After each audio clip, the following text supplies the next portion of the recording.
This morning, we're celebrating our 20th annual Leadership Power Breakfast here in the Capital Region. This is where we bring all the elected officials, the business leaders, the community leaders from the nonprofit for the for-profit together to kick off the new year and take a look at the new challenges, the new possibilities, and the new opportunities in our region and in our state. And we've got a packed house today. Well, good morning, and welcome. Bonjour, buenos dias, all that good stuff.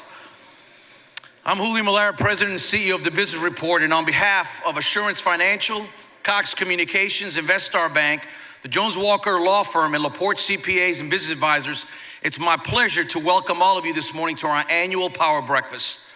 Just look around this room this morning. We have a lot of leaders from a lot of different sectors, elected officials, business leaders, nonprofit leaders, community leaders, all together, ready to take on the challenge to face a new year. New opportunities, new possibilities, new obstacles, and make it the best year ever. Well, the purpose of the breakfast has not changed in 20 years. It's simple: to get our region's leadership together, to huddle up as one team, to see the challenges that are before each and every one of us, and look at the potential in 2018, then challenge each and every one of you to lead in your sphere of influence to make things happen, to help our community and our city move forward. We believe the best is yet to come for the Capital Region, and we know that every one of you has a role to play in leading us forward. We know that in order for the community, our state and country to flourish, it's gonna take leadership. As a matter of fact, that's one of the reasons that Business Report last year, we launched the Leadership Academy. And at the table, if you're interested in finding out more about growing your own leadership and your own organization, there's more information on here. And while I'm making that announcement, I'll also let you know that at the table, we have a program called the Best Places to Work, and we all know that the war for talent is based on getting the best players on your team. And so we're calling nominations. There's a little bit more information there if you're interested. I want to talk about some of the things we've been doing. We just passed in December a tax bill, and I know that there's been a whole lot of rhetoric out there about what this bill does and what it doesn't do. But when you actually look at the evidence that's out there, it's really extraordinary.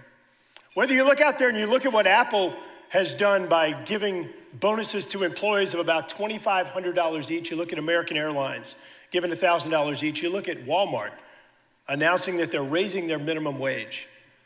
You look at the fact that Apple has announced that they're bringing back in about $38 billion in funds that they have sequestered in other countries.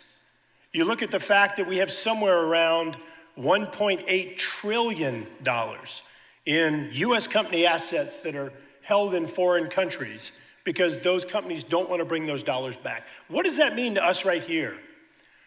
What it means is that that's real evidence showing that the tax code in the United States really challenges our competitiveness. Just like if you can go buy a car for one price or buy the same car for another price, you're going to choose that lower price. America, as a result of our tax code, we've created an uncompetitive environment here. And we're seeing companies increasingly taking their dollars and putting them back in other countries and leaving them there because our tax rate here is so high. So now with the tax rate changes we've done from the corporate side, you are seeing tens of billions of dollars coming back, announced already, and you're gonna see that number continue to increase. You are seeing our individual tax rates at every single tax rate being cut so you can hang on to more of your checks.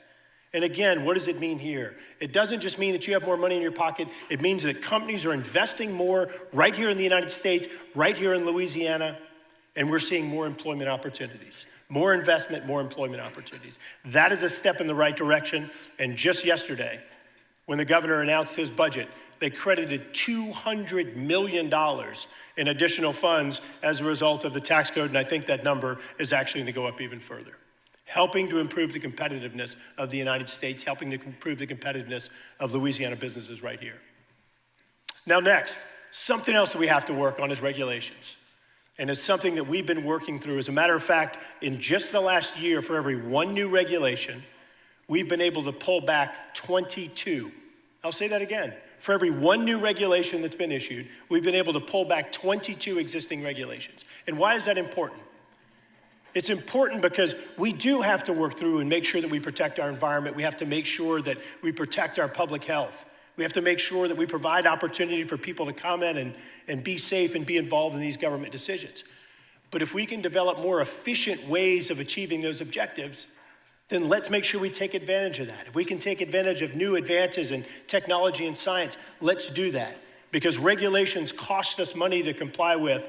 And there was a study that was done about 2 years ago that showed that the Louisiana economy was the most federally regulated economy in the nation. It has a disproportionate impact on us. So bringing tax rates down, helping to improve the efficiency of the regulations here, all help to improve the efficiency of Louisiana's economy. Now, something else that I think we're seeing in Louisiana when you talk to people, you have a lot of people that are still dealing with the impacts from our 2016 floods. And I'm sure that all of you were either impacted or know somebody who was.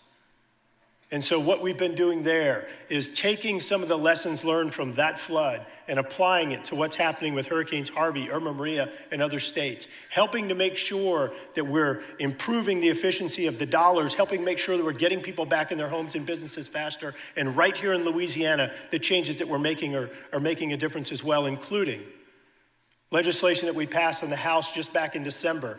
Those of you that may have been affected by this duplication of benefits issue where the government is calling a loan duplicative of a grant and telling people that they can't get flood assistance, they can't move back in their homes, can't reestablish their businesses because they were given a loan, and so that makes them ineligible for a grant. Well, I'm not sure how many of you would think that a loan is duplicative of a grant. You have to pay a loan back. And so we've passed legislation through the House that eliminates that. And after this legislation becomes law, the state of Louisiana will have received around $8 billion in federal funds, helping us recover from this flood. And we're gonna keep moving forward with that. And so next, I was talking to our Transportation Secretary, Sean Wilson, at the opening of this breakfast. And Sean and I are continuing to work together and talking about infrastructure investment. I think that it's one of the greatest challenges in this region. And we've been able to make progress. We've been able to bring hundreds of millions of dollars in additional funds, federal funds, to the state to help them advance projects. And Sean and the governor announced just in recent weeks projects to add an additional lane on I-10 and I-12, helping to improve the interstate system here. We announced a few years ago that one of the largest grants in the nation to help us address that flow of traffic coming off the Mississippi River Bridge in the vicinity of the Washington Street exit, announced a grant or announced funds to build an additional lane from Highland Road to Dutchtown over in Gonzales. We have got to continue moving forward because right now this area has some of the worst traffic in the country.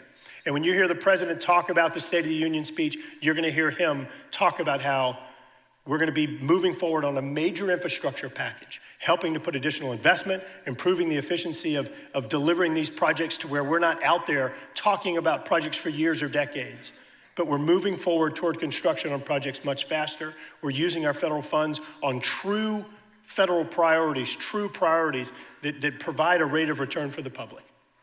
And you're also going to hear the president at that State of the Union speech probably talk about how the United States today, after going through a large slump, is going to be perhaps the top energy producer in the world, something that absolutely benefits this economy right here in Louisiana where we're blessed with natural resources.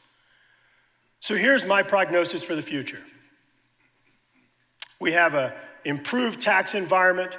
We've helped reduce regulations. We're helping to unleash the economy. We're helping to unleash the natural resources here. We're going to be moving forward on an infrastructure package. We're going to be improving the efficiency of delivering those packages, putting additional dollars into it.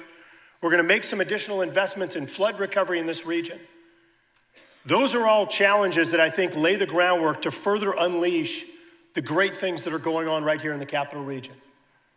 We still have some more things to work together on. I think we've got to continue working together on crime issues, helping to address the safety of our community, helping to address education. And those are things that we all need to be working together on. Because when you look around what's going on, and I started out talking about the dysfunction in Washington and the volatility and the lack of civility that we're seeing.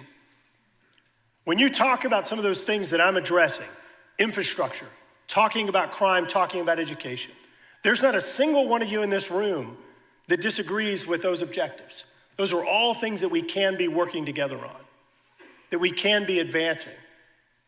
And so I want to urge all of you, as we continue moving forward on job creation, as we continue moving forward on addressing infrastructure, we need to continue identifying those areas where we can unite, identifying those areas where we can all be working together, where everyone shares those same goals.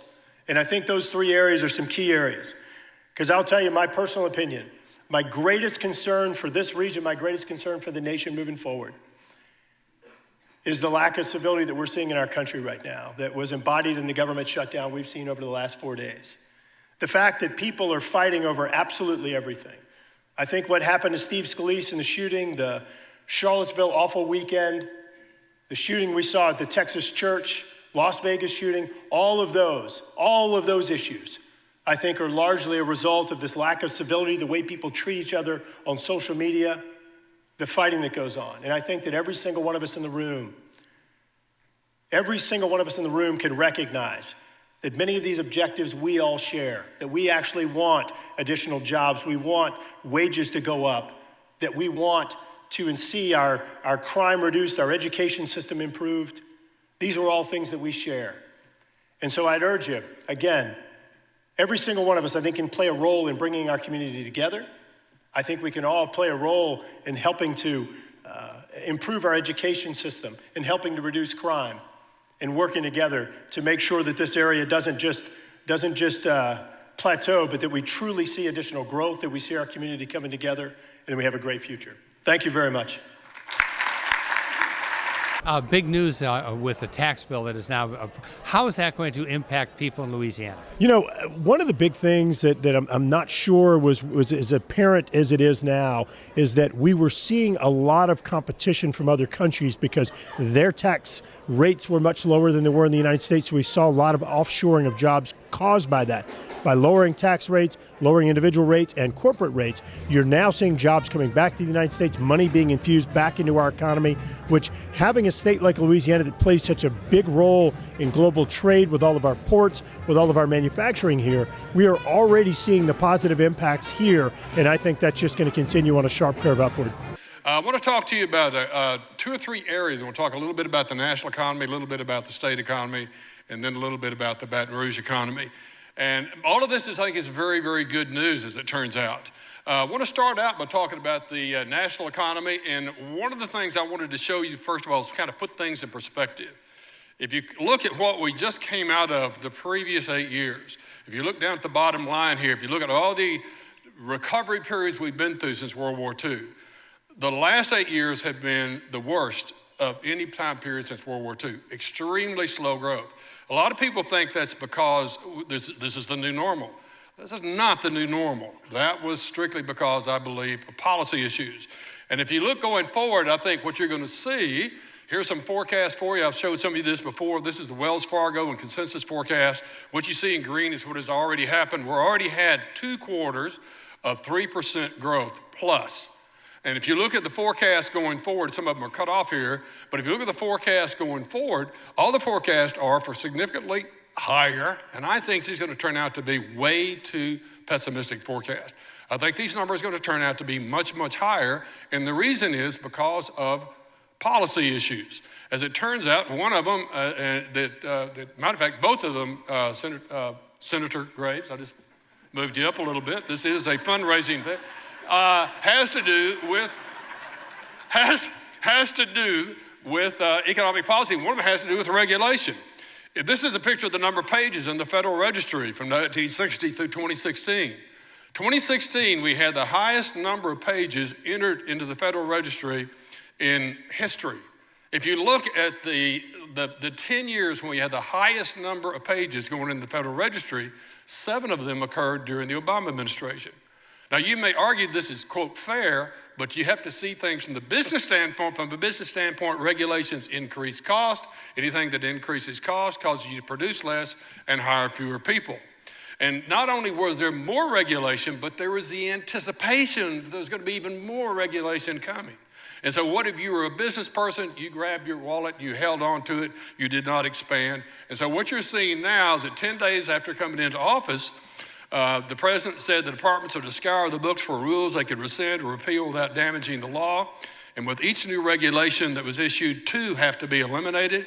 Naomi Rayo with the Office of Administration and Regulatory Affairs says since fall of 16, 1,500 planned regulatory actions have been withdrawn or delayed. And something that Congressman Grace pointed out, there have been 67 deregulatory actions, only 3 regulatory actions. That's a 22-to-1 ratio. That's the kind of thing we're looking for. So not only now is there less regulation, but the anticipation is that there's going to be even less regulation coming forward. And I'm going to suggest to you that lowers cost curves for firms, causes them to produce more output and hire more people, which is really good. And then the other good thing is the lower tax rates. There was only talk of raising tax rates and the anticipation of raising tax rates in the past administration, which shifts cost curves of firms upward, causes them to produce less and hire fewer people. Well, what we have now, there's a lot to not like in this new tax law. I would prefer a whole lot more simplification. But the main thing is you're going to see a lot more money in people's take-home pay when they go home. If you look at real gross domestic product, 2/3 of real gross domestic product is consumer spending. You're going to see that pop up. That's going to help real gross domestic product grow. You're going to see a boost in investment spending, I think, because of the new rule about immediate expensing of capital costs. That's going to cause them to move up and forward a lot of capital projects they weren't going to do before. I think one of the things we in Louisiana need to watch is what's going to happen in Europe, because right now, as a result of this reduction in corporate tax rates, our corporate tax rates are now significantly lower than Germany and France. Germany and France contain a lot of chemical firms. And those chemical firms are making decisions here about where to locate or where to expand. And I think they'll be looking to expand in Texas or Louisiana. And so I think this is very, very good for us. Another thing from a policy standpoint that is good. When you look at the Louisiana economy, one of the things that's happened here is we just emerged from a 20-month recession that ended in May. And the good news is, if you look at the number there in green for November, we're not only emerged from that, but we're emerging pretty strongly. We're up about 14,800 jobs. That's pretty solid growth. It's not outstanding, but it's very, very solid growth. If you look at our forecast for 18 and 19, we think it's going to continue. As a matter of fact, right now our forecasts are too low, and it looks like we're going to be growing even faster than that going forward. So that's really good to look forward to. We have in our state now $166.4 billion in announcements been made since 2012. I keep up with 50 other states, I keep up with 9 other states. In the southeastern area of the country, this is 50 times higher than any other state in the southeast. I mean, we have really got some stuff going on. Now, of those, about 85 billion are underway or completed. There's still about 85 billion there at the feed stage, front-end engineering and design stage. And there are threats to these. They have not gone vertical yet. There are some serious threats to these that we have to worry about, and one of them is the resolution of the fiscal cliff that we're going to know about very, very soon here. It sounds very good to say we need to share this equally between business and individuals. That sounds good. The problem is somewhere in the bowels of every one of these firms, there's an accountant. No offense to the accountants, but that's where they put it, in the bowels. But anyway, they're doing this calculation. This is really math, and they're trying to decide where to locate. And what we're doing, if we're not careful, if you look at what has already happened, these are the Law B data on the increase in business taxes in the last 3 years. We've already started moving the needle towards another state, because we're very much in competition with Texas. And so the resolution of this fiscal cliff is going to be really important to those 85. Now, we don't have a small number of projects at risk here. We have a lot of projects at risk. The other risk, of course, is what's going on with the 10-year industrial tax exemption. I know Jim and I disagree on this right here, but right now I think most companies are giving the 10-year industrial tax exemption a 0 in their calculations because there's so much uncertainty around it. There's uncertainty around it because of the change that the governor made, the executive order, which now gives local governments a more say in the awarding of these things. And then there are the legal suits. I don't know if you're aware of this, but there are lawyers out there now who are saying to parish governments, we can go to company X here. Let's look and see if they're really reporting, they're really paying all the property taxes they're supposed to be paying. By the way, we get We get 10% or 15% of whatever we find for you. Well, that's another thing that's causing a problem for us here. Now, the good news is I think what you're going to see in the next few months, I think you're going to see some revisions in this executive order, which hopefully will take some power away from, sorry folks, but folks like Together Baton Rouge.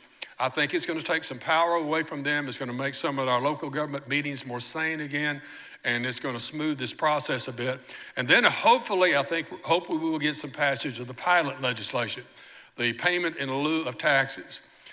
Instead of having a 10-year industrial tax exemption, you actually have a contract with your local government. We're going to start paying you now, not 10 years from now, but we're going to start paying you now. And so the local governments will know exactly what they're going to receive. Companies will know exactly what they're going to have to pay. That takes out the legal side of this. It also makes things a whole lot more predictable. So hopefully this will happen and this will do good.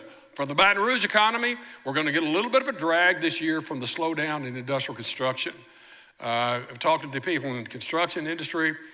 We finished a lot of our projects here. It's going to be a bit of a slowdown, but the good news is we totally avoided the recession, the 20-month recession. We grew right through that, except for 2016. We had a bit of a lag because of the flood. But as you can see right now, in November, we're up 7,700 jobs. It's very, very solid growth. It's a little bit of a funny number because we're compared it to the 2016 month, which was a flood month. But we're going to kind of say right now we have Baton Rouge continuing to grow through 2018, 2019, and no recession on the horizon. What is the outlook, particularly with the stock market doing well, for Louisiana employment, jobs in Louisiana over the next year or so? Yeah, well, after having 20 months of job losses, mainly because of what's happening in the oil patch, the state economy is growing, and our forecast is that it will continue to grow, have a little bit of a lull, but still growing okay in 2018 this year. 2019, good solid growth returning again to the state. Our final guest is the founder and partner of Bernhard Capital.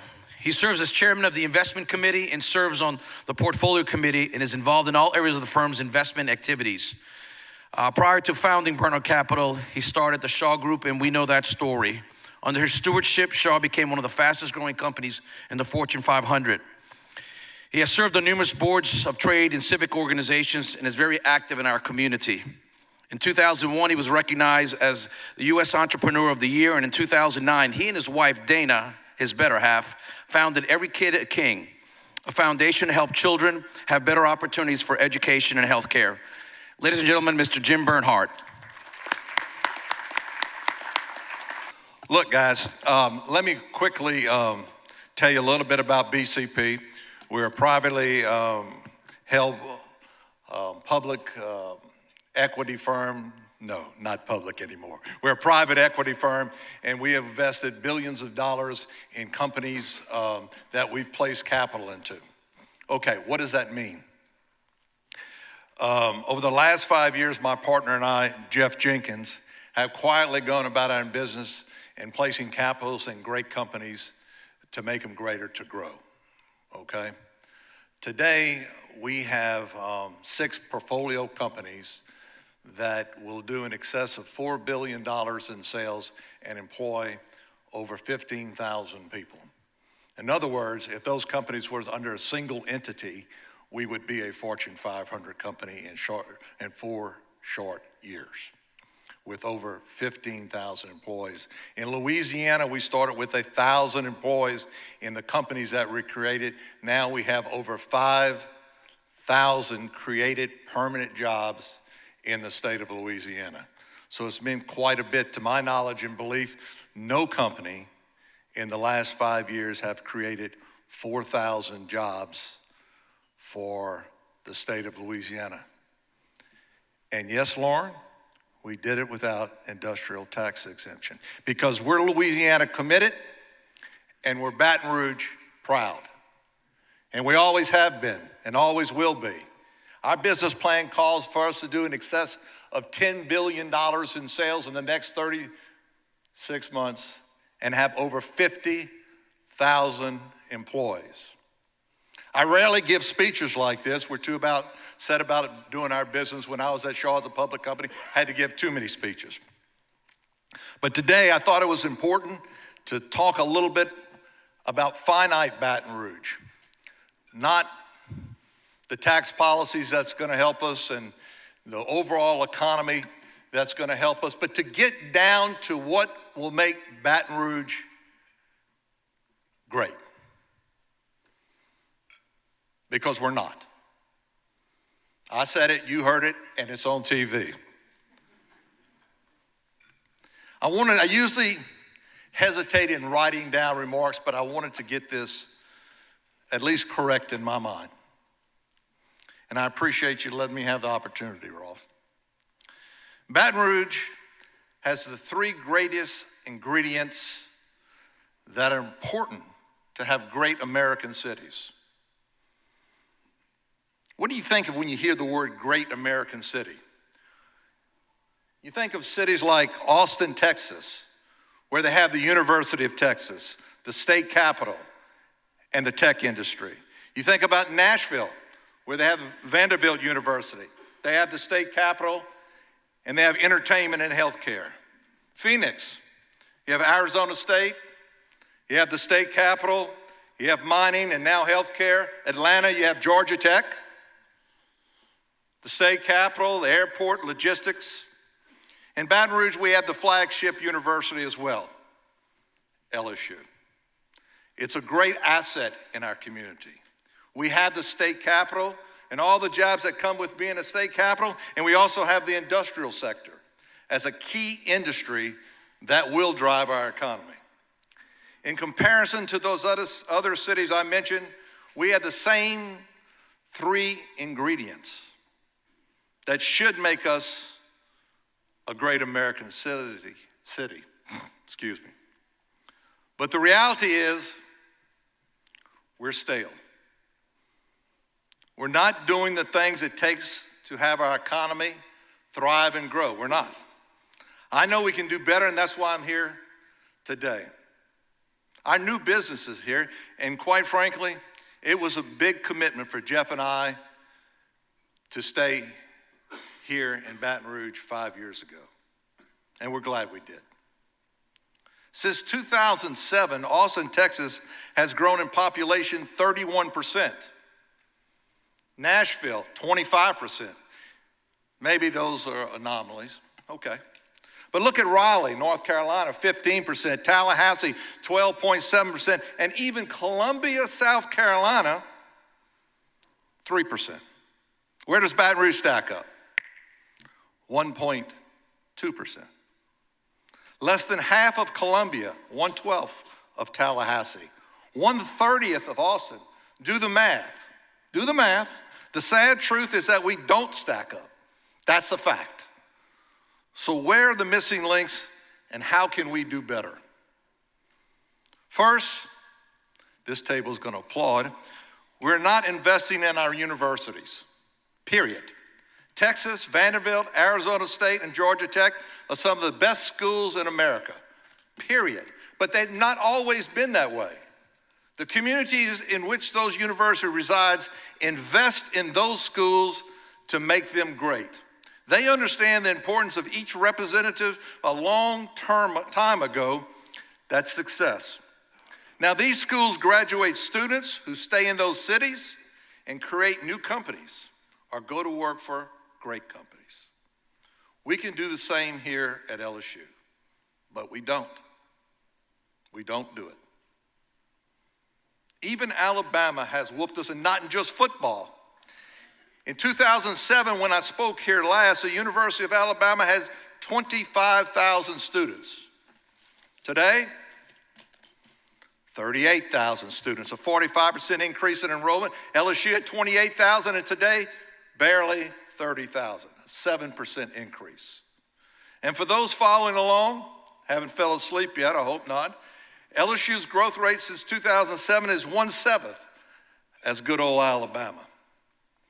And if you're an LSU fan like I am, that should get your attention. We must do better, and we can't wait for legislative funding. Don't just look to the state capital. Places like Clemson, the University of Michigan, the University of Texas have received less than 10% of their state funding for years. As leaders of the business community, we need to accept the very harsh reality that Baton Rouge cannot be successful unless LSU is more successful academically than it is today. Leadership at the university must work with the people in this room. That's how things can happen. Second, we're not investing in our infrastructure. Our state is woefully behind. Let's discuss the new bridge. You know the one we call the new bridge? The one that's over 40 years old? I mean, seriously, folks, we call a bridge over 40 years old, we call it the damn new bridge. My wife's not gonna be happy with me using damn, but it was a Trumpism.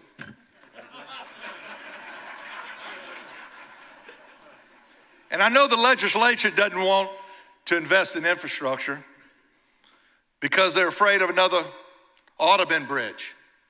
Everyone here knows the Audubon Bridge. You know the one in St. Francisville? That Audubon in Baton Rouge? That's the Audubon Bridge. Shame on us. It's funny, but shame on us. We have limited resources, and we placed the Audubon Bridge in the wrong place. But again, let's look outside Louisiana, as these two gentlemen often do. 35 states have increased their state gasoline tax. 35 states, most of them in Republican control. The governor and Shawn Wilson have done an admirable job with the resources they have. The legislature will act to increase the gas tax for roads, and I can't believe anybody said we don't need new roads. If the people in this room encourage them to do so, if we don't, they won't.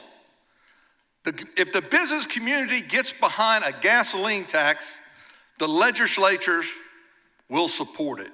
Gas is cheap, come on. It's time to act, and if we don't act, the state will fall further behind. And the reality appears to be when, not if, the feds pass an infrastructure bill, and it will require local matches. And we'll be sitting with our thumb, well, you know where, with all these progressive states get the money. Washington, D.C. is a different place that we enjoyed nowadays, the kind of place we benefit with for so long. It's no longer about who has seniority. Times have changed, and we must change as well. If we don't, we'll be just another example of losing to Alabama, along with the other 48 states. Finally, our business community and industry must place its full and collective forces behind improving K-12 education and crime. Our crime statistics from when I was here 10, 11 years ago have skyrocketed. When people are afraid to go to Superior Grill on Government Street at night, we have a problem. When people open their newspaper or go online each morning and hear about yet another homicide, we have a problem. When we approach triple digits in homicides for the year, we have a huge problem. 10 years ago, when I spoke to this group, we had 60 homicides in Baton Rouge. By the end of 2017, just 3 weeks ago, we had more than 100 homicides. We're official in the books last year.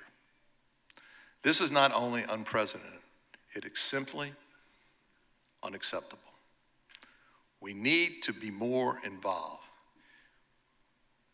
If it was up to me, I would form a blue ribbon commission to make recommendations, and the first would be to consolidate our law enforcement efforts so we can fight a crime in the most comprehensive way.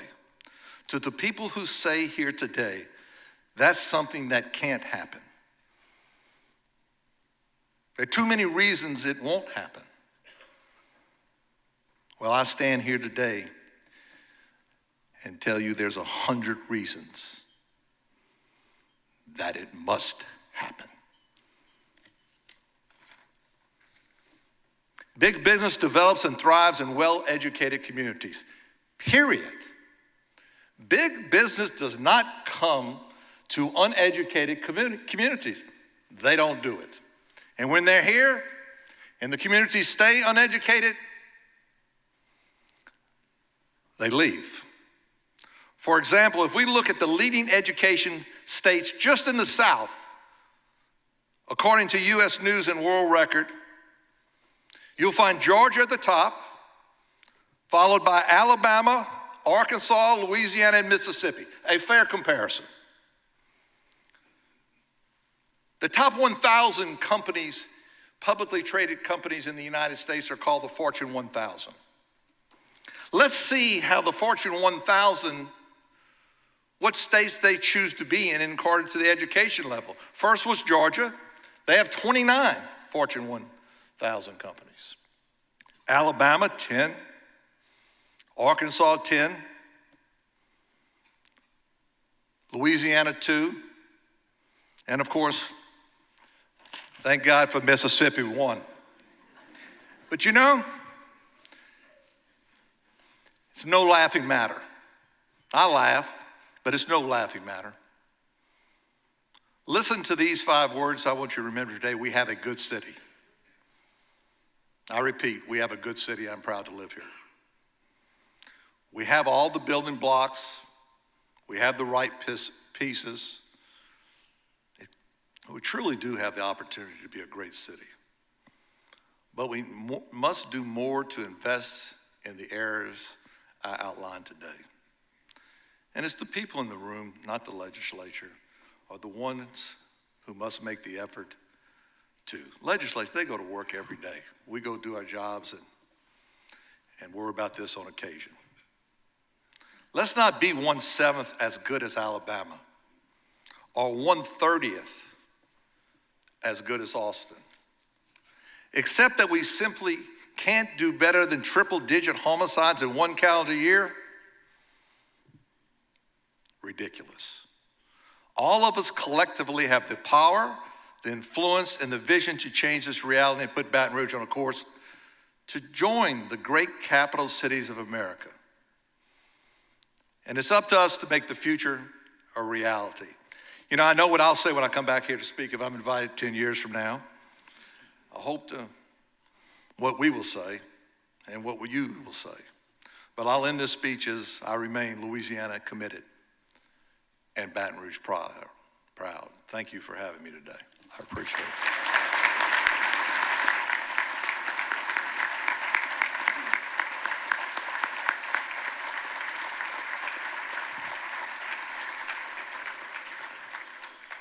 Well, we have arrived where we began, with you, the leaders of this community, embarking on a new year filled with a lot of challenges, but possibilities. I love what you said, Jim. I think it's extremely important for all of us. We all have children, we have grandchildren, and if not for us, let's do it for the next generation. We can't just be spectators, but we gotta be participants. And it reminds me of the inspiring words of President Theodore Roosevelt, who said, "Far better it is to dare mighty things and to win glorious triumphs, even though checkered by failure, than to remain with those poor spirits who neither enjoy much nor suffer much because they live in the great twilight that knows not victory nor defeat." All of us have too much to do to sit on the sidelines. We need you to step out of the great twilight into the bright sunshine so that the next generation can see the dawn of a new day. We wish you a great year, and on behalf of Assurance Financial, Cox Communications, Investar Bank, Jones Walker Law Firm, and LaPorte CPAs and Business Advisors, thank you for joining us today. And remember, Baton Rouge can be the next great city. Thank you. What we tried to do today is instill some enthusiasm to look where we are here, and where we need to be is here. The people in the room can make a difference. It's not all about the state capitol, it's not all about politicians. The people in here together have more ability to change things than any group that's assembled in Baton Rouge. And if we work together, we can solve a lot of our issues that we have. And I hope that some of our younger people and older people work together and get that done. What do you see as the economic outlook for Louisiana over the course of the next year or so? Well, you know, so many times we rely on natural gas and oil, how we're going to do. We need to get away from that. We say that all the time. You know, we need to have our university, Southern, LSU, if we don't invest with Louisiana State University and create great talented people, our economy will never grow in the long run. All great capital cities, Austin, Nashville, Raleigh, all have great universities, graduate great people, create great businesses, work for great companies, and their economy grows. We need to do the same. It's been fantastic. Dr. Lawrence Scott gave a quick snapshot of what the tax reform is going to be doing for our state and for our region. Jim Bernhardt knocked it out of the ballpark, and Congressman Gary Graves gave a great update on what's happening in Congress at the federal level that's going to impact us here in Louisiana. So we're excited about the future of the Capital Region. If people have questions like more information about the business report, what should they do? Yeah, they can go to businessreport.com right there, and any question that they need answered online, they can just go to businessreport.com.